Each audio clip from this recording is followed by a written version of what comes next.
అందరికీ నమస్కారం. ఈరోజు మీ అందరికీ నేను వినిపించబోయే కథ తప్పు చేశాను. రచన పోల్కంపల్లి శాంతాదేవి గారు. ఆ రోజు సాయి సేవాశ్రమం నిర్వహిస్తున్న స్కూలు వార్షికోత్సవం ప్రోగ్రాం ఆశ్రమం ఆవరణలోనే జరుగుతుంది.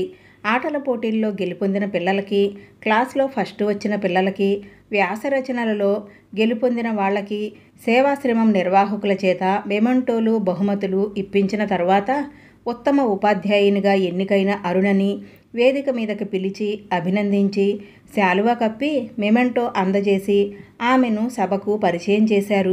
శ్రీమతి అరుణ మా ఉపాధ్యాయులలో మణిపూస వంటిది. వరుసగా 3 సంవత్సరాల నుండి ఉత్తమ ఉపాధ్యాయుని పురస్కారం అందుకుంటుంది. పిల్లలకు కేవలం స్కూల్ పాఠాలే కాకుండా తన జీవిత పాఠాలు కూడా రంగరించి కౌన్సిలింగ్ ఇస్తూ ఉంటుంది. ఖాళీ సమయాలలో మా సేవా సదన్లో పనిచేస్తూ పిల్లలకి కావలసిన సేవలందిస్తూ వాళ్ళకి ప్రియమైన అక్కగా, అమ్మగా ఉంటుంది. ఆమె గురించి చెప్పాలంటే ఇంకా చాలా ఉంది. మిగిలింది ఆమె మాటల్లో వినండి. శ్రీమతి అరుణ గారిని తమ స్పందనని తెలియచేయవలసిందిగా కోరుకుంటున్నాం. అరుణ లేచి సభకి, అక్కడున్న పెద్దలందరికీ పేరు పేరున నమస్కారాలు తెలియజేసింది. పిల్లలకు నేను చెప్పేవి నా జీవిత పాఠాల నుండి నేర్చుకున్నవే. మొదటిది, జీవితంలో మద్యం జోలికి పోవద్దు. పచ్చటి కాపురాలని వల్లకాడుగా మార్చే రాక్షసి అది. రెండవది, క్షణికావేశానికి లోను కావటం వల్లే నేను హంతకురాలినయ్యాను. నేను చెప్పే ఇంకొక నీతి పాఠం ఏమిటంటే, వయస్సులో ప్రేమించటం తప్పు కాకపోయినా ఆ ప్రేమను తల్లిదండ్రులకి చెప్పి వారిని ఒప్పించి ముందుకు తీసుకువెళ్ళాలి. కన్నవాళ్ళని కాదనుకుని ప్రేమించిన వాడి కోసం గడప దాటితే, నమ్మినవాడు దగా చేస్తే ఒంటరి బతుకైపోతుంది. సమాజం దృష్టిలో లేచిపోయి చేసుకున్న పెళ్ళవుతుంది. ఏ కష్టం వచ్చినా ఒంటరి పోరాటం చేయాల్సి వస్తుంది.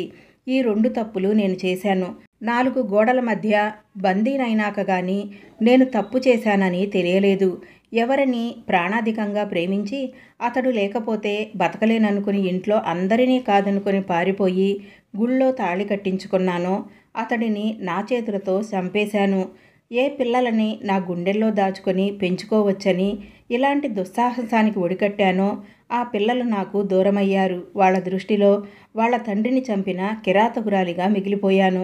ప్రపంచం దృష్టిలో హంతకినయ్యాను.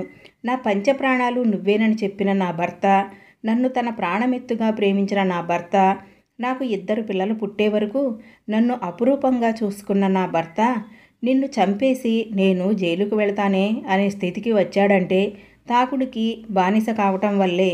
మనిషిని రాక్షసుడిగా మార్చే ఆ మద్యానికి లైసెన్స్ ఇచ్చి పీకల దాకా తాగి మృగంలా మనుషుల మధ్య విచ్చలవిడిగా తిరగమని ఎందుకు వదిలిపెట్టింది ప్రభుత్వం? ఆదాయం కోసం ప్రభుత్వం ఏమైనా చేయొచ్చా? అమ్మా నాన్నలకి మేం 3 ఆడపిల్లలం. నేను ఆఖరిదాన్ని. నేను 10th క్లాస్లోకి వచ్చేసరికి మా 2 అక్కలకి పెళ్ళిళ్ళై అత్తగారిళ్లల్లో కాపురాలు చేసుకుంటున్నారు. మా నాన్న రెవెన్యూ ఆఫీసులో అటెండరు. నాన్న జీతం చిన్నది కావటం వల్ల అమ్మ పొదుపుగా ఇల్లు నడిపేది. బస్తీలో 2 గదుల సొంత ఇల్లు ఉండేది మాకు. మా బస్తీలోనే రమేష్ వాళ్ళ ఇల్లుండేది. నేను స్కూలుకి వాళ్ళ ఇంటి ముందు నుండే వెళ్ళేదాన్ని. ఉంగరాల జుట్టుతో అందంగా స్టైల్గా ఉండేవాడు రమేష్. ఆటో నడిపేవాడు. అతడు కనిపిస్తే చాలు కన్ను తిప్పుకోకుండా చూసేదాన్ని. నేను ఇష్టపడుతున్నానని అర్థమై అతడు చూసేవాడు. నేను ఇంటర్ 2nd ఇయర్లోకి వచ్చేసరికి మా మధ్య మాటలు కలవటం, నా ఎగ్జామ్స్ అయ్యేసరికి పెళ్లి చేసుకోవాలన్న నిర్ణయానికి రావటం జరిగిపోయింది. ఇంట్లో ఎలా చెప్పాలా అని తర్జన భర్జన పడే సమయంలో మా ఇంట్లో మా ప్రేమ వ్యవహారం ఎలాగో తెలిసిపోయింది. 2 కులాలు వేరు కావటంతో మా పెళ్లికి మా 2 ఏళ్లలో ఒప్పుకోలేదు. మా అమ్మ అయితే నన్ను బాగా కొట్టింది కూడా. ఎంతో మర్యాదగా నడుచుకుని మీ అయ్యకి తలవంపులు తెచ్చావని తిట్టింది. డిగ్రీ చదివిద్దామనుకున్న నాన్న చదువు మానిపించాడు. ప్రేమాదోమ అంటూ పిచ్చి వేషాలు వేస్తున్నానని మా అక్కలకి ఫోన్ చేసి పిలిపించి నాకు బుద్ధి చెప్పించటమే కాదు, నాకు సంబంధాలు చూడమని కూడా చెప్పారు. ఇంటి నుండి బయటకు పోకుండా అమ్మ కావలి కాయటం మొదలుపెట్టింది. నాకేం చెయ్యాలో పాలుపోలేదు. ఒకరోజు మధ్యాహ్నం అమ్మ పడుకున్నప్పుడు రమేష్ స్నేహితుడు వచ్చాడు. అమ్మవారి గుళ్ళో పెళ్లికి అన్ని ఏర్పాట్లు జరిగాయని, తను పంపించిన ఫ్రెండ్తో వచ్చేయమని కబురు పంపించాడు రమేష్. వెనక ముందు ఆలోచించలేదు. కట్టుబట్టలతో రమేష్ ఫ్రెండ్ వెంట వెళ్ళిపోయాను. కని పెంచిన వాళ్ళని మోసం చేసిపోతున్నానన్న ఆలోచన అస్సలు రాలేదు.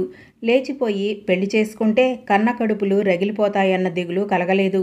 రమేష్ నా వాడైతే చాలనుకున్నాను.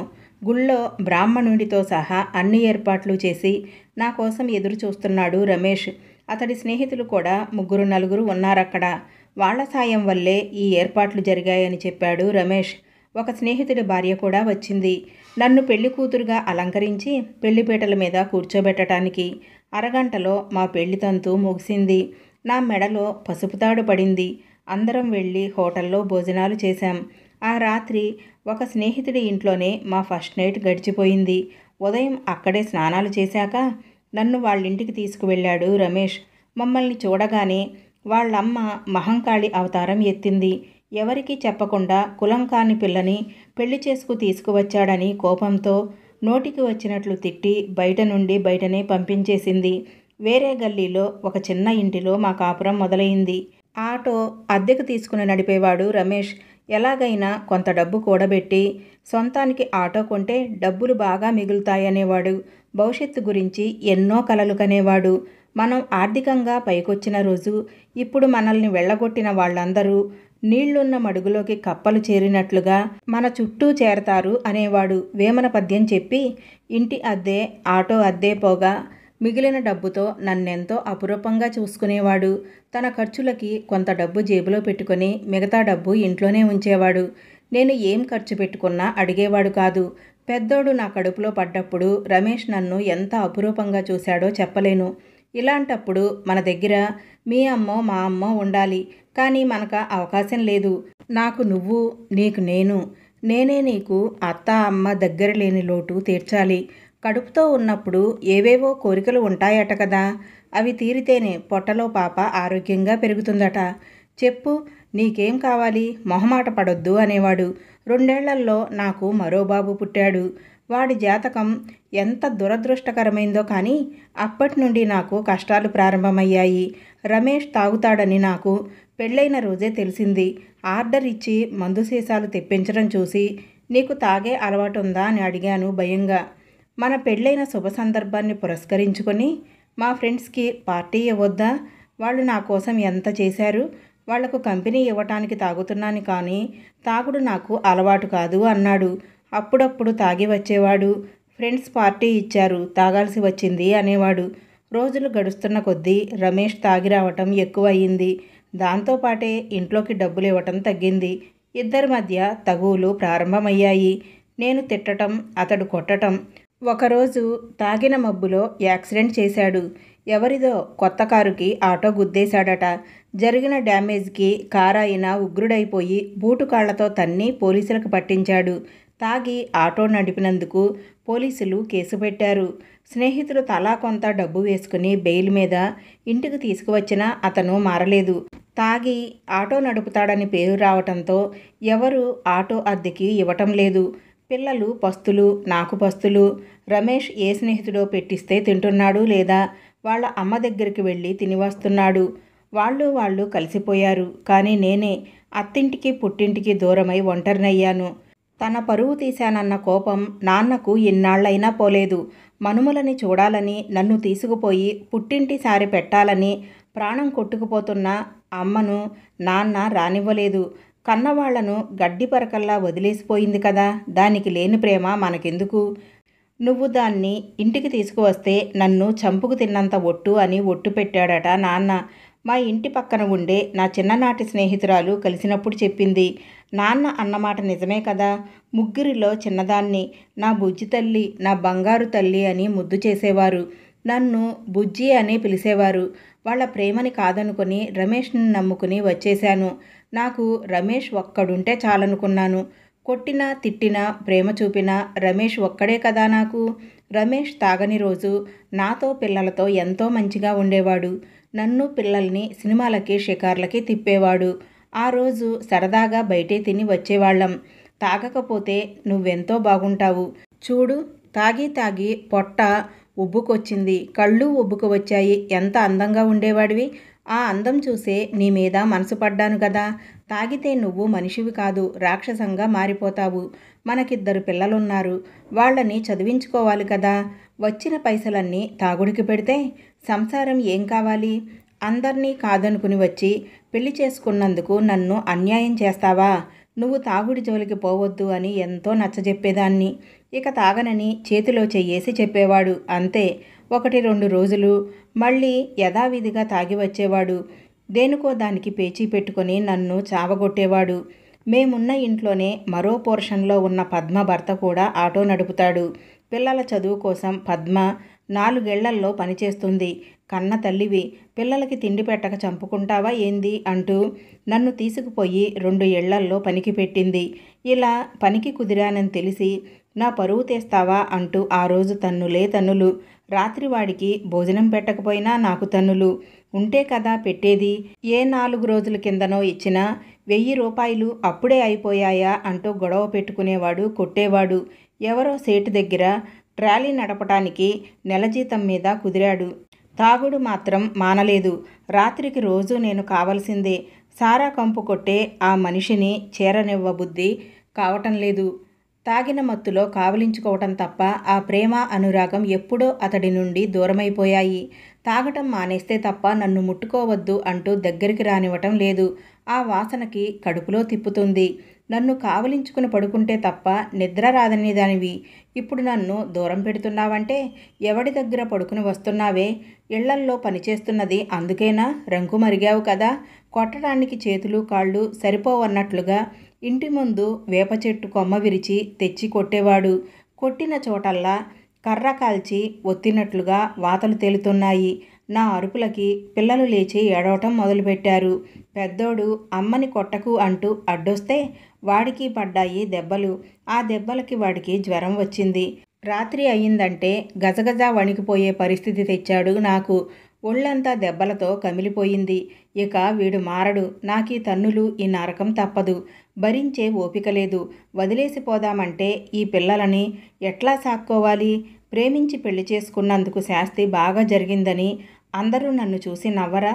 నేను చస్తే ఈ బాధలన్నీ ఉండవు కదా అనుకున్నాను.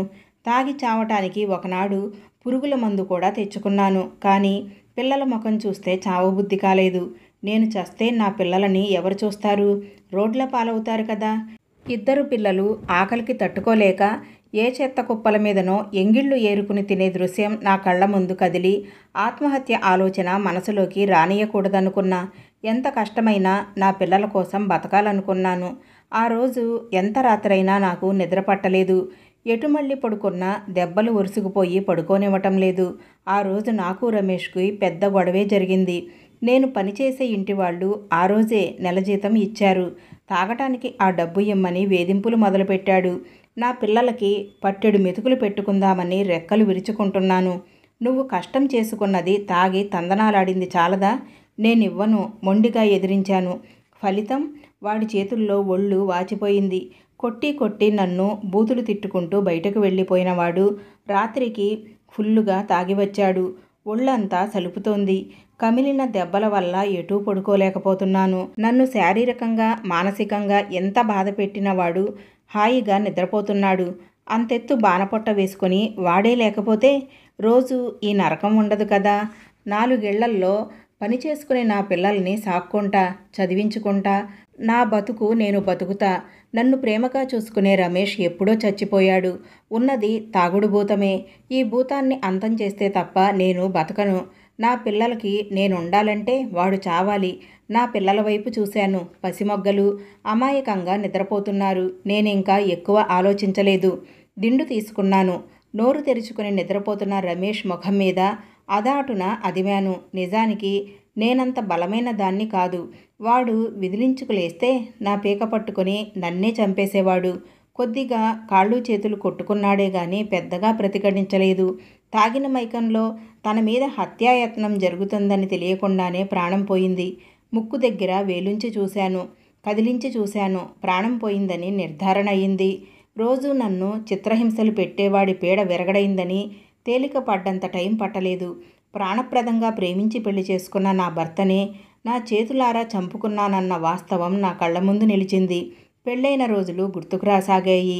ఇప్పటికీ వాడు తాగని రోజు, నా మీద, పిల్లల మీద చూపించే ప్రేమ గుర్తుకు వచ్చి లోపలి నుండి దుఃఖం తన్నుకు వచ్చింది. తెల్లారింది. పిల్లలు లేచి నాతో పాటు ఏడవటం మొదలుపెట్టారు. ఇరుగు పొరుగు వచ్చారు. ఫుల్లుగా తాగొచ్చి పడుకున్నాడని, నిద్రలోనే చనిపోయాడని చెప్పాను. మా అత్త వాళ్ళింటికి వెళ్ళి ఎవరు చెప్పారో గాని వాళ్ళు పరిగెత్తుకు వచ్చారు. మా బావ బెదిరించాడు. నిన్న సాయంత్రం నా దగ్గరికి పైసల కోసం వచ్చినప్పుడు బాగానే ఉన్నాడు. ఇంతలో ఏమైంది? నిజం చెప్పు. చెప్పకపోతే పోలీసులని పిలవాల్సి వస్తుంది. పోలీసుల చేతిలో పడితే చావగొట్టి నిజం కక్కిస్తారు అన్నాడు. భయపడిపోయా. రోజు తాగొచ్చి కొడుతుంటే దెబ్బలకు తట్టుకోలేక నేనే చంపినా బావా అని చెప్పా. మొగుని చేతిలో తన్నులు తిన్ననోళ్ళు ఎవరున్నారు ఈడ? అందరం తన్నులు తిని నోరు మూసుకుని పడున్నాళ్లమే. కొట్టిండని మొగుణ్ణి చంపుకుంటారా? ఇదెక్కడ కదా? నానా రకాలుగా మాట్లాడసాగారు గుమిగూడిన జనాలు. మా అత్త నా జుట్టు పట్టి లాగి కొట్టడం మొదలుపెట్టింది. కొడితే పోయిన పానం వస్తదా నీ తిక్కగాని? పోలీసులు చూసుకుంటారులే. పద్మ మా పక్క పోర్షన్లో ఉండే మరొకామె మా అత్తను నా నుండి దూరంగా లాక్కుపోయారు. రమేష్ను పోస్ట్ మార్టానికి తీసుకుపోవటానికి అంబులెన్స్ రావటమో, నన్ను పోలీసులు అరెస్టు చేసి తీసుకుపోవటమో ఒకేసారి జరిగాయి. నాకు జీవిత ఖైదు పడింది. ఏ పిల్లల కోసం నేను ఆత్మహత్య చేసుకోకుండా బతికానో ఆ పిల్లలకే నేను దూరమయ్యాను. నా పిల్లలని పోలీసులు మా అత్త వాళ్ళకే అప్పగించారట. వారానికోసారి ములాఖాత్ అని ఉంటది. బంధువులు వచ్చి మాట్లాడుతుంటారు. నా తోటి ఆడ ఖైదీలందరూ సంబరంగా బయలుదేరుతుంటే నేను నా గదిలోనే ఉండిపోయాను. నన్ను పలకరించేందుకు వచ్చే బంధువులు ఎవరూ లేరు కాబట్టి ప్రేమ పెళ్లి చేసుకుని పుట్టింటికి దూరమయ్యాను. వేరే కులమని అత్తగారి దగ్గరికే రానివ్వలేదు. చేసుకున్నవాడు నట్టేట ముంచాడు. ఏడ్చుకుంటూ కూర్చున్న నన్ను నీకోసం మీ అమ్మ వచ్చింది రా, లేడీ పోలీసు వచ్చి పిలిచింది. నమ్మలేకపోయాను. రెండోసారి గట్టిగా చెప్పాక ఒక్క ఉదుటున లేచి పరిగెత్తాను. ఇనప గ్రిల్ గళ్లలో నుంచి అమ్మ చాచిన చేతుల్లో ముఖం పెట్టి గుండెల్లో గడ్డకట్టిన దుఃఖమంతా కరిగి బయటికి వచ్చేలా పొగలి పొగలి ఏడ్చాను. అమ్మ కూడా అలాగే ఏడ్చింది. ఎలా వచ్చావమ్మా? నాన్నకు తెలిస్తే తిడతాడు కదా. నాన్నే పంపించాడు నీకు ధైర్యం చెప్పమని.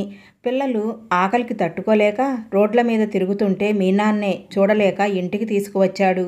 నాకు కలిగిన ఆశ్చర్యం అంతా ఇంతా కాదు. మీ నాన్న వకీల్ సాబ్ని కలిసొచ్చాడు. భర్తను తానే చంపానని కోర్టులో ఒప్పుకుంది కాబట్టి ఇప్పుడు చేయటానికి ఏమీ లేదు. అక్కడ మంచిగా నడుచుకుంటే శిక్ష తగ్గే అవకాశం ఉంటుందని చెప్పాడట ఆయన. నా బాధంతా పిల్లల గురించేనమ్మా. దిగులు పడకు, నేను చూసుకుంటా కదా. అప్పుడప్పుడు పిల్లల్ని తీసుకువచ్చేది అమ్మ. మొదట్లో నన్ను చూసి భయపడేవాళ్ళు. వాళ్ళ తండ్రిని చంపిన దాన్నని. అక్క వాళ్ళు కూడా ములాఖాత్ రోజు వచ్చేవాళ్ళు. నాకు ధైర్యం చెప్పేవాళ్ళు. నిజానికి రమేష్ బతికి ఉండగా నా పుట్టింటి వాళ్ళ సపోర్టు నాకుంటే అతన్ని చంపాలన్న ఆలోచన కానీ, చంపాల్సిన అవసరం కానీ వచ్చేది కాదేమో. ఒంటరై ఏం చెయ్యాలో దిక్కుతోచని స్థితిలో నా వల్ల జరిగిన అనర్థమది. అందరికంటే జైలరమ్మ, సూపరింటెండెంట్ బాగా ధైర్యం చెప్పేవాళ్ళు. జైలుకొచ్చిన వాళ్ళందరూ చెడ్డవాళ్ళు కాదు, క్షణికావేశంలో తప్పు చేశారన్న సానుభూతి ఉండేది వాళ్ళకి. లైఫ్ శిక్ష పడిందని కుంగిపోకండి.